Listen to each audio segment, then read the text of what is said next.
पाकिस्तान में auto financing मई 2026 में तारीख की बुलंद तरीन सतह पर पहुंच गई है। स्टेट बैंक के स्टैटिस्टिक्स के मुताबिक ये फाइनेंसिंग 369.12 अरब रुपए हो गई है, जो जून 2022 के रिकॉर्ड 368 अरब रुपए से भी ज़्यादा है।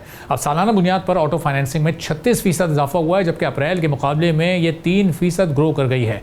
ये मुसलसल 18वां महीना है जब ऑटो फाइनेंसिंग में इजाफा देखने में आया है, और इससे जाहिर होता है कि कई साल की सुस्त रवि के बाद ऑटो सेक्टर मजबूती से रिकवरी के मरहले में दाखिल हो चुका है। लो प्रॉफिट मार्जिन के साथ बैंक्स और कार मैन्युफैक्चरर्स कंपनीज की अट्रैक्टिव ऑफर्स और कंज्यूमर्स की सप्रेस डिमांड इस तेजी की बुनियादी वजूहात हैं। स्टेट बैंक ने अप्रैल में इंटरेस्ट रेट बढ़ाकर 11.5% कर दिया था, लेकिन गाड़ी खरीदने वालों ने इस इजाफे को ज़्यादा अहमियत नहीं दी क्योंकि मामूली इजाफा था। इसकी बड़ी वजह यह है कि गुज़िश्ता 2 साल के दौरान लोन फाइनेंसिंग इससे कहीं ज़्यादा रही थी। मौजूदा हालात में भी कंज्यूमर्स को फाइनेंसिंग निस्बतन कम इंटरेस्ट रेट के साथ बेहतर महसूस हुई। अब कोविड के बाद महंगाई और इकोनॉमिक अनसर्टेनिटी के बाइस लाखों कंज्यूमर्स ने गुज़िश्ता 5 से 6 साल में नई गाड़ी खरीदने या पुरानी तब्दील करने का फैसला मौखर कर दिया था।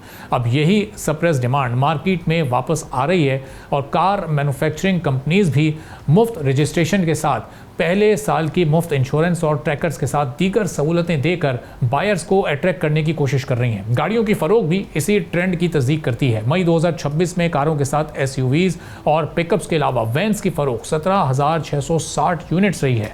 फिस्कल ईयर 2026 के पहले 11 माह में ओवरऑल सेल में 45% इजाफे के साथ 1,83,704 यूनिट्स तक ये पहुंच गई है। लोकल असेंबली प्लांट्स के लिए इंपोर्ट होने वाले CKD और SKD किट्स की मालियत भी 98% बढ़कर 1.8 अरब डॉलर हो गई है, जो मुस्तकबिल में प्रोडक्शन और सेल में मजीद इजाफे की निशानदेही करती है। इंडस्ट्रियल एक्सपर्ट्स का कहना है कि अगर गाड़ी फाइनेंसिंग की हद 30 लाख से बढ़ाकर 80 लाख रुपए करने के साथ कर्ज की मुद्दत 7 साल तक बढ़ा दी जाए और छोटी गाड़ियों पर टैक्स कम किया जाए तो ऑटो सेक्टर इससे भी ज़्यादा तेज़ी कर सकता है। अब ये सेक्टर मजीद कैसे ग्रो करेगा, इस पूरी सूरत हाल में हम बात करेंगे। हमारे साथ मौजूद है मशहूद अली खान साहब, ऑटो सेक्टर एक्सपर्ट है। मशहूद साहब, बहुत शुक्रिया प्रोग्राम के लिए, आपने वक्त निकाला। अब ये जो रिकॉर्ड इस वक्त मई में कायम हुआ, बहुत ज़बरदस्त फाइनेंसिंग रही हमारे ऑटो सेक्टर में, और इससे पहले कुछ जून 2022 में इस तरह के फिगर्स सामने आए थे, तो ये ज़रा इसकी वजूहत पर भी रोशनी डालिएगा, और ये हादसाती तौर पर सिर्फ 1 महीने का ट्रेंड है या अब आने वाले दिनों में ये थोड़ी आसानियाँ हुकूमत ने पैदा कर दी हैं, तो ये सिलसिला अब जारी रहेगा ऐसे ही? नहीं, अस्सलाम वालेकुम। देखिए, दो वजूहत बड़ी स्ट्रॉन्ग रही हैं। एक तो ये है कि आपने देखा कि लास्ट ट्रेंड्स इंटरेस्ट रेट हमारा डाउन 22% से इस वक्त 11.5 पे आया है।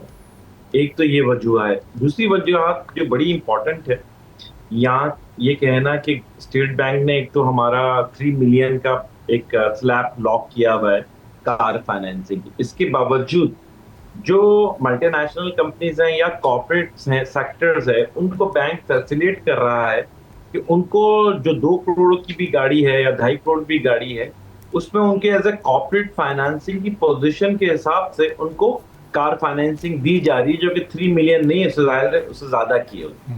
तो ये एक एडवांटेज मिल रहा है इनडायरेक्टली उन मल्टीनेशनल या नेशनल कंपनी को, जो बड़े कॉर्पोरेट सेक्टर्स के लोग कंपनीज हैं, कि वो अपने एम्प्लॉइज को जो है न्यू कार्स या न्यू व्हीकल्स की तरफ फाइनेंसिंग में उनको फैसिलिटेट करें। ये 2 बड़ी वजूहत हैं जिसकी वजह से आपने देखा कार फाइनेंसिंग इस वक्त भी, और ये कंटिन्यूसली लास्ट 2-3 मंथ से आप देख रहे हैं ट्रेंड बढ़ रहा है।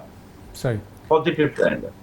और मशहूद साहब ने देखा कि 2-3 पाकिस्तान में जाइंट्स हुआ करते थे, उन्हीं की मोनोपोली रहती थी, लेकिन फिर ये कोरियन और चाइनीज़ कंपनीज पिछले 8-10 साल में जब आई, अच्छी इन्होंने जगह बनाई, बहुत ऊपर चली गई थी प्राइसेस, लेकिन रिसेंट पास्ट में हम देख रहे हैं कि ये कोरियन और चाइनीज़ कार्स की कीमतें मुसलसल कम हो रही हैं।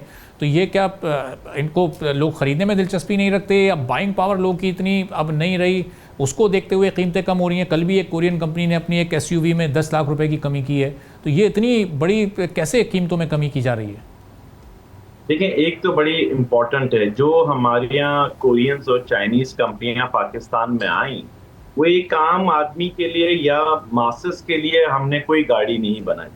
जो गाड़ी इस वक्त बन रही है वो आप देख रहे हैं, वो 6 मिलियन से लेकर 2 करोड़ 2.5 करोड़ की प्राइसेस में, तो या मिडिल क्लास या आप कहें कि मासेस के लिए तो हमने गाड़ी नहीं बनाई पहली बार। तो ये जाहिर है, जब इनको मिडिल क्लास, आपने पिछले 2-2.5 साल में देखा, जो क्राइसिस आया, स्पेशली अभी जो लास्ट 3-4 मंथ्स में जो फ्यूल क्राइसिस वर्ल्ड में जनरेट हुआ, तो जो मिडिल क्लास है वो भी डिस्टर्ब हुई है। तो ये जो प्राइसेस है ना, ये बहुत ज्यादा एक्सपेंसिव है। एक तो उसकी वजह ये कि इन लोगों को सीकेडी और एसकेडी के थ्रू, यानी कि बने हुए प्रोजेक्ट मंगवाने में और असेंबली करने में गवर्नमेंट की तरफ से टैरिफ मिला हुआ है, जिसका एडवांटेज ये ले रहे हैं और जिसकी वजह से असेंबली कर रहे हैं, अभी मैन्युफैक्चरिंग नहीं कर रहे। जब तक ये मैन्युफैक्चरिंग की तरफ नहीं आएंगी, प्राइसेस मजीद गिरेंगी, तो हम कह सकते हैं कि हमारे मिडिल क्लास के लिए अफोर्डेबल है। इस वक्त ये गाड़ियां जरा इलीट क्लास के लिए, अपर क्लास के लिए, हमारे मिडिल क्लास के लिए गाड़ियां इन लोगों ने नहीं बनाई। तो अब मशहूर साहब, ये ज़ाहिर है कीमत जितनी बढ़ चुकी है उसको अगर ये 30% भी गिरा दें तब भी वो मिडिल क्लास की रेंज में तो नहीं आ सकती। ये एक एग्जिस्टिंग मार्केट की सूरत हाल है और जो इस वक्त ईवीज़ है, ईवी मार्केट वो एक एमर्जिंग मार्केट है, वहाँ भी हम कॉस्ट बहुत हायर साइड पर देख रहे हैं। तो फिर मासेस के लिए इसका मतलब काम नहीं हो रहा है, टारगेट ऑडियंस इन कंपनी की मासेस नहीं है। You are right, absolutely right. जो इस वक्त कोरियंस और चाइनीज कंपनीज पाकिस्तान में आई हैं, उनका टारगेट ऑडियंस मासेस हमारे लिए मासेस नहीं है, उनके लिए अपर क्लास, एलीट क्लास को वो टारगेट कर रहे हैं। आप देखिए, इसलिए उन गाड़ियों में फीचर्स और अट्रैक्शंस जिस तरह से वो देते हैं, वो एक अपर क्लास के लिए। अनफॉर्चुनेटली इस वक्त जो पिछले 10 साल की जो पॉलिसी थी 2016 से 21 और 21 से 26 जो जून 30 जून को खत्म हो रही है, इसमें इन कंपनीज ने बेनिफिट्स तो लिया पॉलिसी का, मगर एज अ नेशनल इंटरेस्ट उसको ट्रांसफॉर्म नहीं किया, उनको वापस नहीं किया गवर्नमेंट को और यहाँ के लोगों के, और वो थी लोकलाइजेशन। मगर इस बार गवर्नमेंट से जो भी हमारी बात हुई लास्ट बजट से पहले भी, गवर्नमेंट इज वेरी प्लानिंग कि यार इस मासेस के सेगमेंट के लिए वो कुछ प्लानिंग कर रहे हैं।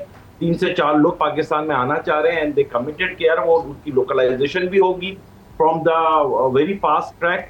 तो वो देखते हैं कि वो कितना इफेक्टिव होगी, या वो पॉलिसी भी हमारे लिए या आम आदमी के लिए या पाकिस्तान के नेशनल इंडस्ट्रीज के लिए एक चैलेंज होगा। तो अब ये इम्पोर्टेड कार्स मशहूर साहब, जो जैपनीज़ कार्स आती हैं वो भी इस वक्त हम देखते हैं ड्यूटीज़ वगैरह और टैक्सेस लगकर उनकी प्राइस भी डबल हो जाती है। ये बड़ी कंपनीज़ की कार्स पहले ही आउट ऑफ रेंज हो गई हैं, तो इसका मतलब एक आम आदमी के लिए तो गाड़ी अफोर्ड करने का कॉन्सेप्ट अब ऑलमोस्ट ख़त्म हो चुका है पाकिस्तान में। कोई 660 सीसी, 800 सीसी या 1000 सीसी मुनासिब पैसों में तो अवेलेबल है ही नहीं। जो पाकिस्तानी ब्रांड्स हैं वो तो ऐसे हैं कि फिर वो देख कर ही ख़रीदने का दिल नहीं चाहता, उनकी क्या ड्यूरेबिलिटी होगी।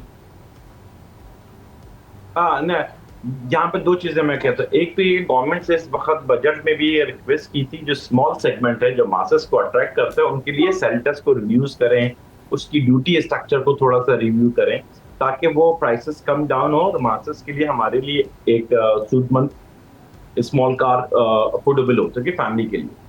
दूसरी बात, यहाँ पे जो ड्यूरेबिलिटी है ना, देखें लाइफ के साथ हमने 50 ईयर्स 40 ईयर्स में देखा है पाकिस्तान के अंदर अपने लोकल ब्रांड से मुराद जो जापानीज यहाँ पे काम कर रहे हैं, उन्होंने अपनी क्वालिटी को नो डाउट बढ़ाया है, बेहतर किया है। उसमें लोकलाइजेशन, जितने हमारे पार्ट्स पाकिस्तान में 60-65 पार्ट्स लग रहे हैं, परसेंटेज की बात कर रहा हूँ 100 में, तो उनकी क्वालिटी भी बढ़ी। उनकी वजह से एसएमईज जो हमारे spare parts, auto parts manufacture, वो आज दुनिया में 57 कंट्रीज में एक्सपोर्ट भी कर रहे हैं। सब्सक्राइब करें और बेल दबाएं ताकि कोई खबर रह न जाए।